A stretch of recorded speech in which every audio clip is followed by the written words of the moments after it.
Hello, this is the Human Design Lounge for August 2023, and we're getting into Tribal Circuitry Part 1 today.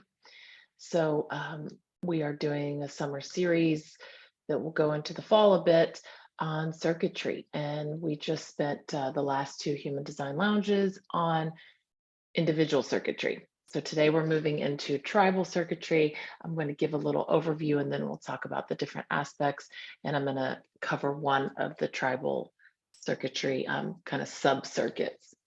So let's go ahead and start.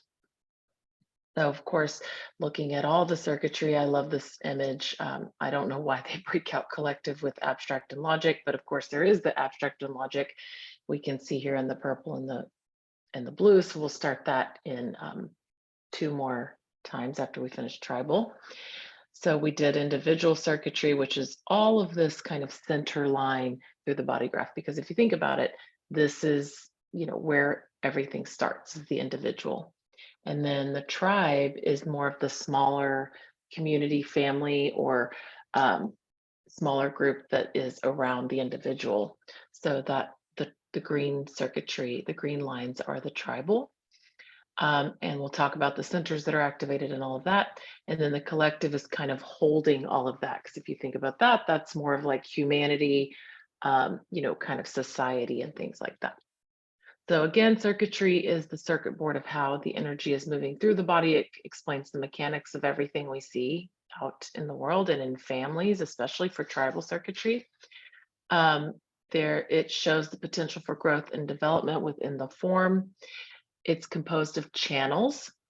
So each of these, lines is a channel. This is a channel between two centers, and it's because this gate is defined and this gate is defined, which means it's activated. And so when two are defined, that makes the channel. Okay, so yeah, and this is different functionality, sort of like the chakra model, except this is we evolved a few hundred years ago into a 9-centered being from 7-centered. So it's not all about mind and strategy and controlling our environment so that we can survive and the species can make it. It's more about, the awareness. So we've talked about that. Okay, so and then a group of channels creates a larger theme together. So this is what we're looking at today is the tribal. Remember, individual was about empowerment, and it contained the knowing circuit, the centering circuit, and the integration circuitry, which is this kind of backbone here, which is about self-empowerment. The key word for individual is empower, here to empower others by being unique, by being uniquely themselves, like it's mutative, all of that. Now we're moving to tribal. So tribal circuitry is, we see the tribal circuitry here. The key word here is support. So somebody with tribal circuitry is going to have that theme of support, supporting others, supporting, ultimately the message in tribal circuitry is to support yourself first as an individual, so that you can support your tribe. Pardon me. So this is about defense and preservation of reproduction and material support. So it's literally creating more offspring and then caring for them, and all the dynamics that go with that. And then collective we will get into, but it's about understanding logical patterns for the future to lead us into the future, and then sensing abstract experiences of the past, like remembering. So there's that's why we see the two different sides of collective circuitry here. And this keyword is share. So we've got empower for individual, support for tribal, and collective is share. These are the three main circuitry groups. And then within that, there's sub-circuitry that we can look at. So let's get into tribal. Okay, this is just another view of this, right? So I kind of want to show you here. So we looked at individual, about empowerment. It's all the inside track. And then we've got, this is also individual, but it's not a separate circuit group. It's part of individual. And this is the integration circuitry. This is about self-empowerment. These are about empowerment. We had the knowing circuit. We have the centering circuit. Now we're moving to tribal over here. We've got the ego circuit and the defense circuit. Today we're going to do the defense circuit because it's a smaller circuit that we can, introduce tribal and then kind of look at that one circuit group. within tribal. Okay. So here's some kind of important things about tribal circuitry. This is the foundation of, not if, our communities of sexuality, of civilization. So this is kind of the bedrock of what we've built the collective on, and how we evolve, how we survive, how we support individuals, and all of that. Again, about support. Now, if you look at kind of the senses, it's going to be really about touch. Now, smell is in there too. Especially, some of these activations, if you have some of this, you're going to be sensitive to smell. And you'll notice that, something smells fishy, something smells like a rat. Oh, that smell comes up, smells like roses. Like all of these kind of concepts will be part of your experience.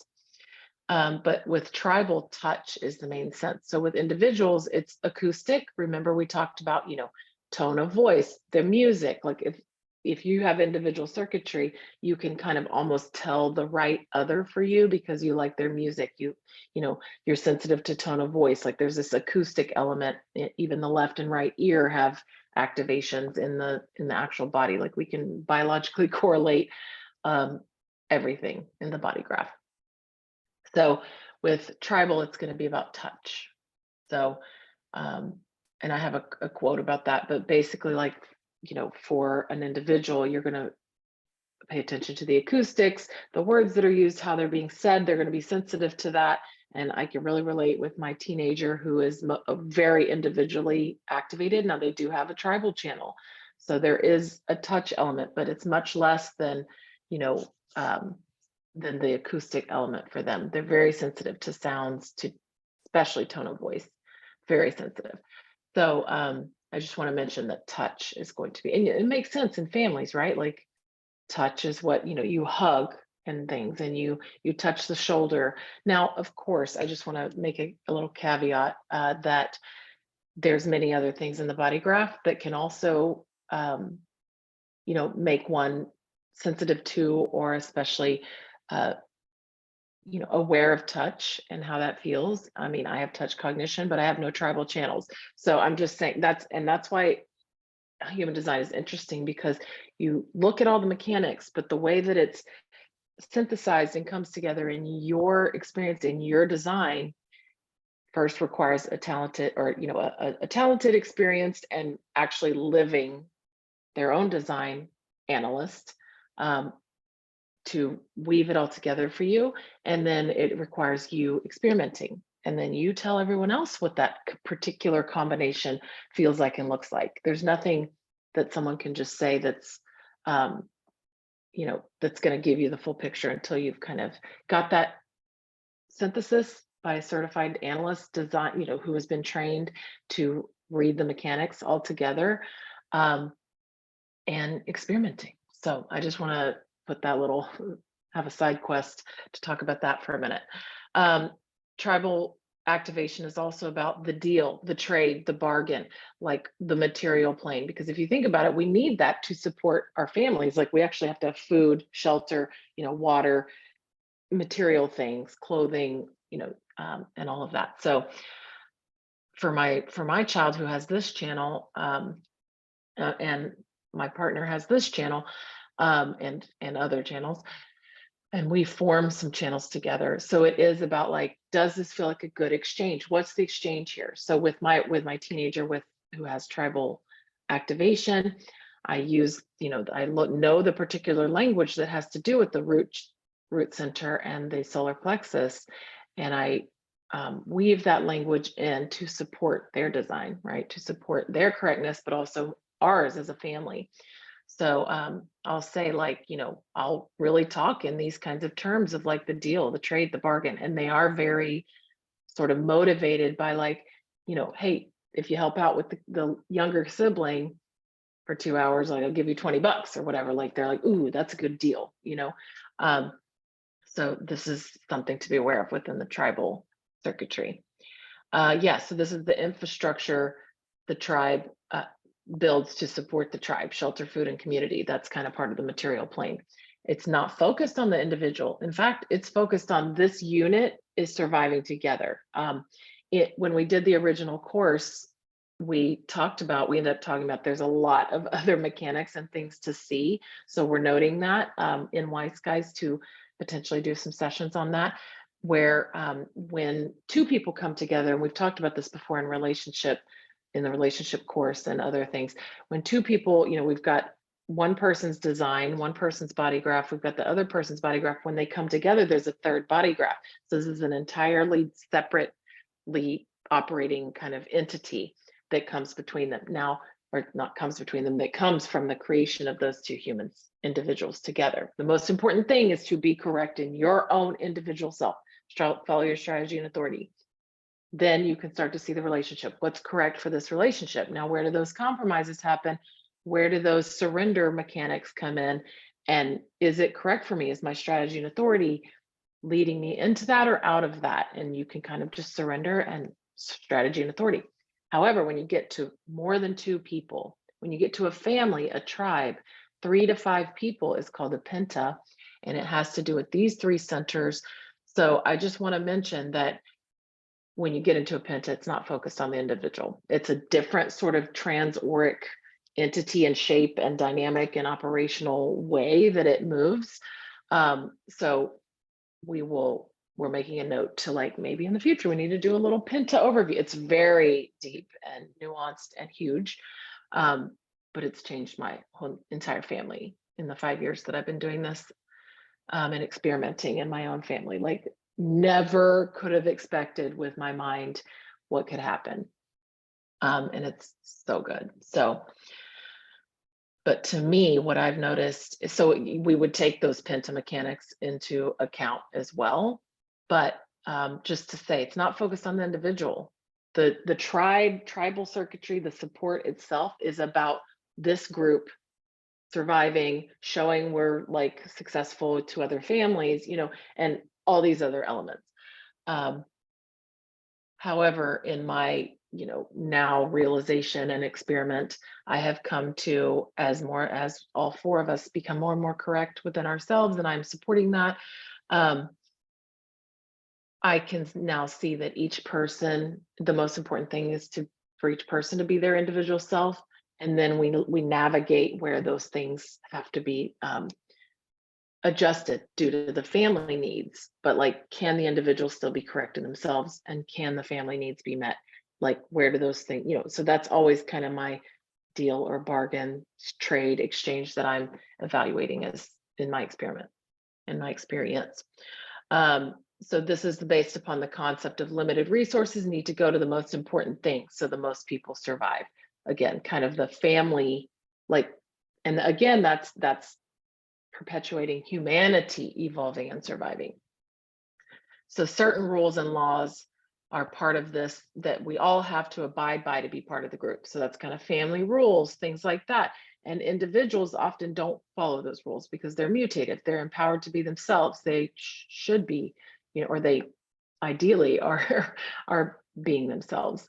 So sometimes that can conflict, as we talked about. And then this is about maintaining timeless tradition, preserving a solid foundation of the family unit. We see a lot of this changing now, right? Like, people are not just going into the traditional roles of family structure and things. There's all kinds of different ways it can look. Some are just like, nope, I want to do my own thing. I don't want to have kids, and all of that. So just naming that is shifting, and it makes sense evolutionarily why that would shift, because we have secured the species on the planet. And that's why the mutation happened a few hundred years ago into now being in awareness, not reproducing and survival. So the tribe is able to resist needless change because it needs to be this kind of solid unit, so it's sticky. They say, like, a lot of the mechanics will be described as, if someone, with tribal circuitry, it's like the tribe is sticky. It, like, wants to stick together. It wants to kind of glue together and stay together and work. And I also want to mention, I don't have it in this presentation, in this class, but we can go on a lot of different side quests with tribal circuitry. So I'm just keeping it to the general understanding and information here. But we can even see political circuitry. Like, is someone into capitalism? Is someone more like focused on socialism? and what their kind of how they will operate. And it's so accurate, it's wild. So for example, someone with this channel, it's tribal, it's about ego and survival and spontaneous, in the now intuition and transmitting the message for the good of the tribe. This is very much capitalism, right? It's like, this is the deal, this is the trade. I'm extending this message. This is what we need to do to survive and do well. This is, how we can support each other. And our beautiful Tiffany has this channel. So I'm glad she's transmitting to all of us what is needed for the future, and how to support, and we feel that support from her. So thank you, Tiffany. All right. So more information about tribal circuitry. It can feel personal. Someone with tribal circuitry can take things a little more personally. It's like, hey, that's not good for the family. That's not supportive. That feels personal. So you can see where the individual and the tribal can come up against each other a little bit. So it's navigating that with awareness that changes everything. So noticing the centers that are activated in tribal circuitry. We've got, there's no mind. Let's just look at the open centers. There's no mind, there's no certainty, there's no identity. There's no separate identity piece, right? It's like we're a unit, we're glue, we're looking at at resources and surviving and creating and having the drive to ensure all of that and display our solidity as a tribe to others. So it's a community-oriented identity. Yeah, glued together by certain principles or values. And that we have the gate of values, we have the gate of principle, the channel of like principles, and all these different activations. Again, we can go super deep on all these gates, channels, activation centers. So just know that there's a lot to this. Yeah, there's no connection to the formatted energies. All of these three, root to sacral, are formatting energies. So that's also interesting. If someone has formatting, in my youngest, when he came, he's 7 now, he has this 360. None of us have anything from the root to the, actually there is one more formatting energy, but no, just kidding. He's the only formatting energy, and boy, he formatted exactly what had to happen. And this is also the channel of mutation. So stuff started mutating when he came 7 years ago. It's very clear. So there's no fueling of formatting things. It's like we're in the support kind of theme here. There is willpower, the genetic future of the tribe, longevity over generations beyond a person's life, willpower to ensure the genetic future, and that the tribe is supported and survives. The tribe isn't looking mentally to evolve its consciousness or even looking for change. And as we said, it will resist change. The change is more rooted in collective patterns. So we'll get into that when we get into collective. The only pressure is on the form itself, because again, survival of the form, survival of the kids, survival of, this form so that I can, produce more offspring, that kind of thing. The pressure isn't to evolve our consciousness, but rather to support survival of family or group or community. So, okay, so those are some general mechanics of tribal circuitry. So there's 2 different circuits within tribal. We've got the defense circuit, which we'll look at today. It's about producing and defending our young, basically creating, more. And then, at its basic level. And then we've got the ego circuit, which we'll get into in September. So the defense circuit, it has 2 channels. So everything in this, like producing and supporting of the tribe channel or circuitry of the defense circuit, everything is maintained through awareness, spleen or solar plexus, and vital energy. So just looking at those centers, right? Like life force energy, intuition and awareness, and emotional awareness, right? The genetic imperative to make more. This is the channel of mating and reproduction, the genetic imperative to make more. And then we've got preservation, custodianship, to maintain, nurture what we've already made. So it's literally it. Make more and nurture them. So that's kind of what this defense tribal circuitry is about. This is, again, we've said this, the bedrock of our society. I mean, of course, right? Like we're making kids, we're taking care of them, and this is the unit that's taking care of them. And just as a evolutionary awareness piece, this is how we connect with others, how we establish intimacy and bonding, how we nourish and care according to our values. And you'll start to see I'm weaving these different gates in there. There's only 4 gates in the defense circuit. So I'm weaving these in. Okay, so the foundation from which life is built and forces that will preserve who our tribe is, the human tribe, even, right? Like just even thinking about the bigger kind of going to collective from tribal. So in looking at these 2 channels, we've got, I'm going to start with mating and reproduction. So we've got the 59, which is the gate of sexuality and dispersion. Okay, they call it the aura breaker. It's like kind of like always looking for that intimacy. It's able to like kind of get in there and really be intimate with someone. And then we've got the gate 6, which is friction and conflict. So it's together. It's almost like the intimacy and aura breaking with the 6 of like, okay, we're gonna, kind of like for growth, right? It's friction and conflict for growth. So together, those make the channel of mating or reproduction. The field of generative life force that is also connecting waves of emotion in very powerful and intimate ways so it can break down barriers to intimacy. So, for example, I have the gate 59, Tiffany has gate 6.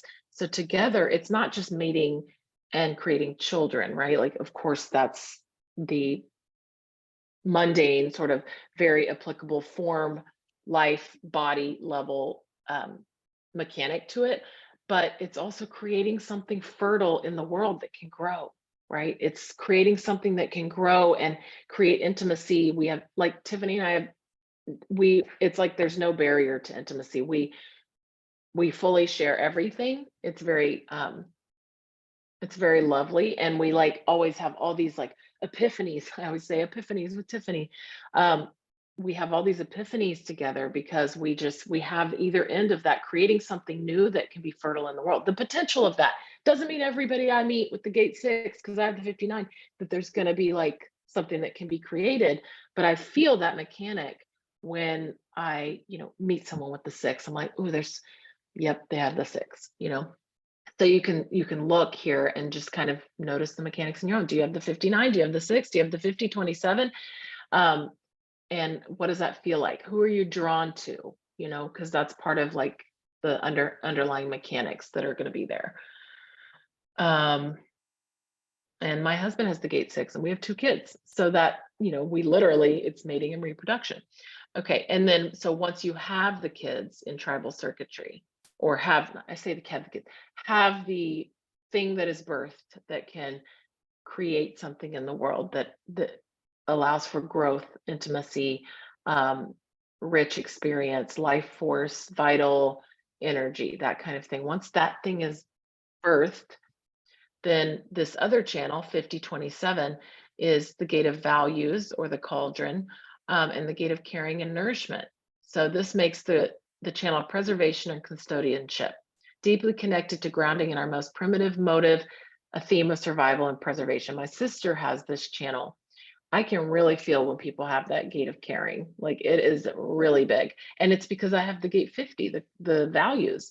So one of my teachers said, if you have gate 50, if you have this channel, if you're a human, I mean, I like want to, it's like we can learn from gate 50. It doesn't mean just because we don't have gate 50 or 27, doesn't mean we can't be nourishing, caring, or have our own values. It means that it might be an inconsistent way that those connect, express, that we're aware of them, depending on who we're around. So it just means, remember, it's inconsistent. We all have all these gates. It's just the mechanic of how they operate is the definition.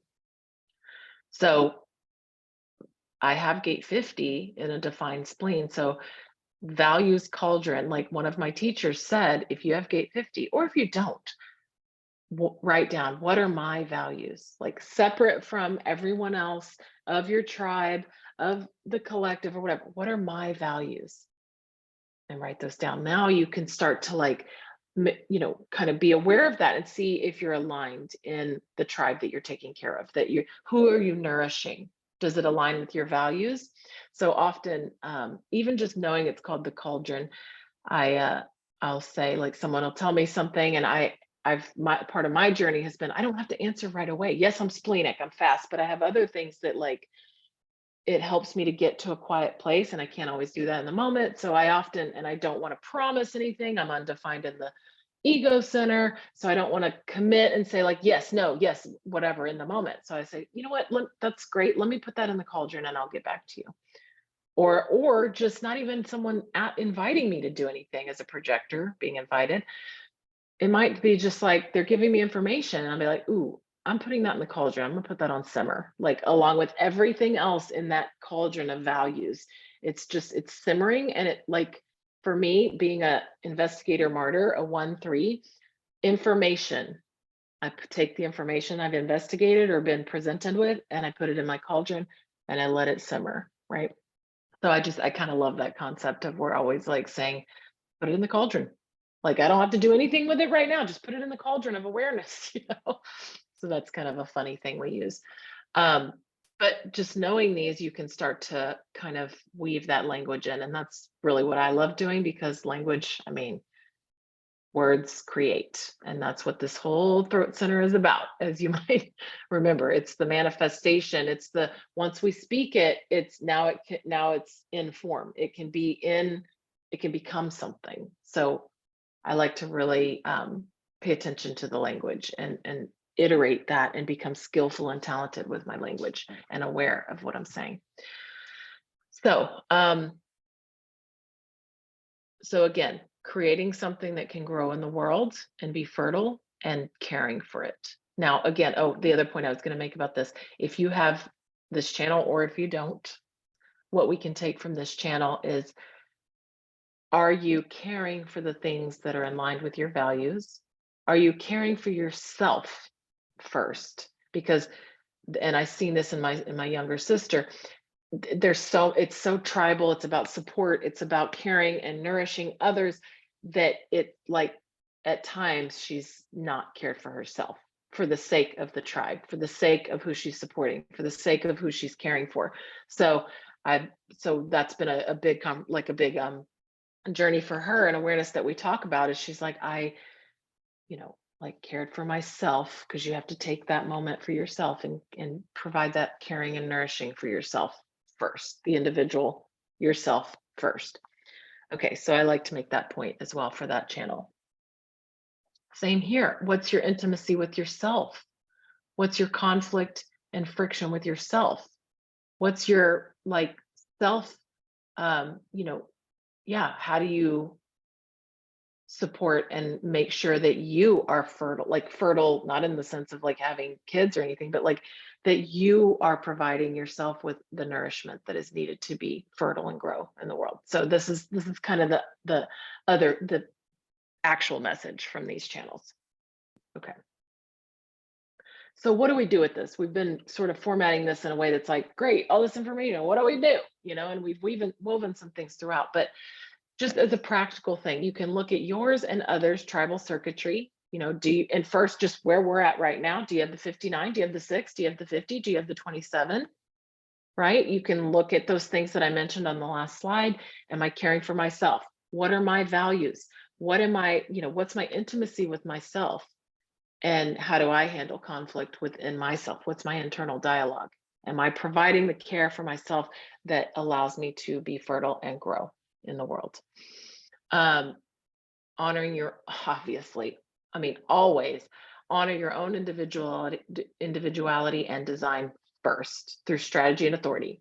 Whatever that awareness is, that level of awareness of the strategy and authority and the not self centers and all that at any point, because that evolves, that cleans up, continues to clean up and evolve and clear as the deconditioning goes. And then you're like, oh, wow, that one time I thought that was an invitation, but that was not. Or I thought I got invited and I thought the spleen said yes, but it was actually my mind still jumping in. So just saying that evolves. So you honor your own strategy and authority and experiment first, always. And then you can say, okay, how am I supporting my family and who has tribal circuitry and all these things? Who do I form tribal circuitry with? Because you're going to get a different, activation there than if it's just just you doing your own life with no one around, which is not the way that humans live usually, unless you're holed up in a house, right? Um, Note the trade, the deal. What does it feel like a good exchange? And it's just, this is all awareness, because ultimately you're going to follow your strategy and authority. Sometimes it can't be explained. Sometimes it might not seem like a good deal, but your strategy and authority is like, apparently I'm doing this. My mind doesn't like it or doesn't get it or thinks it should be this other thing, but I can feel this rightness. I can feel this correctness that I'm doing this. So just noticing the trade, the deal, does it feel like a good exchange, right? If you have tribal circuitry, or if your child, parent, colleague, friend, lover, whatever has tribal circuitry, you can use this languaging to support loved ones and yourself, right? Like I mentioned, my my teenager has that channel of sensitivity, which is the root to the solar plexus. It's a tribal channel. It's about emotional principles being met. And so I'll say, like, well, these are kind of my emotional principles for the family. These are the principles that need to be met for the family. And then you have yours, and I want your emotional principles and needs to be met. So, and and I'll talk about their contribution and the trade and the this and that. And it's really, you can see, like, as a parent, just to share that perspective, I can see when I use this language, how I can feel a frequency from my kids when I use this, or my partner, or my friends, or anything. There's like okay, there's something, like, there's a truth, there's almost like a stillness that kind of can happen. Not always, but that's a pattern that I've seen with using the languaging with my kids, and not in a manipulative way. I mean, I have part of that channel of manipulating the message for the tribe that we talked about, the 2644 between ego and spleen tribal channel. So there is a manipulation of the message for the good of the tribe, to support everyone, for their well-being. So it's not a manipulative way, and this is what we talked about in the class when we did this the first time. Is like, it's that, like, what's the good version of the evil laugh? Like, it's like mwahaha, but it's like for the good of everyone. That's the kind of, like, languaging usage that I feel is that I find effective and transformative for my own. So, and then you can journal. What are your values? What is the level of intimacy with yourself? What's the truth of your own creational nature? Looking at this defense circuit and being inspired by that. What do you want to preserve and nourish? What is in service to life, right? Not your own one little thing, but like, what's in service to life? Because that's actually what is driving all of this. And what's in service to life is you being empowered to be yourself and being correct in yourself clearly and cleanly. All the trauma, all the deconditioning, all the patterns of unhealthiness, all the different multi-levels and multi-dimensional pieces there. It's about you operating cleanly and almost like effervescently, right? There's a lightness to it when that happens. Explore your relationship with touch, right? This is a message we can get from tribal. Like, are you receiving enough touch? Do you coil away? Do you resist touch? Are you touching yourself? Like, I've been starting to do that the last few years, and I'm also touch cognition, so there's a lot of elements there. But it's like, you know, even like, okay, say, I've always not been like super big fan of the way that my legs look, but like just literally taking them and just rubbing, like, um kind of touching them from toe to thigh every day, just like, thank you, legs, like infusing everything that you touch with awareness, including yourself, like your hair, your skin, like your all the things, the lymph, like all these things, right? So explore your relationship with touch. Definitely human design sessions, foundation synthesis by a certified analyst, relationship and parenting. You can do that. We can look at, I really, need to start exploring the family penta kind of dynamics. So we're noting that. Variables, like really, again, your personalized information. Awareness is everything. Watch and you will see. You'll see, layer by layer as we watch and just actually see what you'll like your eyes like become more and more open and the filters get more and more cleaned. I think of the eye doctor, which makes me think of one of our clients. You know who you are if you're watching this, an optometrist who, or in a previous life, and it's like the one or the two, and it just gets clearer and clearer and clearer is how it feels to me. And enjoy the ride. That's the whole point. And then I have a ending quote, just a couple of things I pulled. Tribal circuitry is about touch as a language. You must know it well. You may hug someone instead of saying hello, and during talking, touch the other. Like I notice I big time do that. Even if I just, you like, give a little touch on the shoulder, hand on the arm or shoulder, things like that, opposed to individual circuitry who do not like to feel the hand. They want to hear, right? They want to hear, I love you, and tribal wants to feel it, no words. So just to kind of acoustic is individual, touch is the tribal. And then Ross says, the best part, the tribe learns how to breathe by holding on to someone else. So that's really interesting. Yeah, and sannyasins in my life taught me how to hug. So I've had to hug a lot of people. An individual with all individual circuitry. I mean, a manifestor with all individual circuitry probably was not into hugging, but he's been in this job, meaning human design. He's been on the huggy end of this job, and he's had to hug a lot of people. Meanwhile, he's individual. So it's really funny. But just to say, I love how the tribe learns how to breathe by holding on to someone else. Oh, is that beautiful? So, I hope this has been helpful, and stay tuned for part 2. We'll get into the ego circuit and begin to weave our way toward the collective circuitry to finish out our series on circuitry. So thank you so much, and we will see you soon.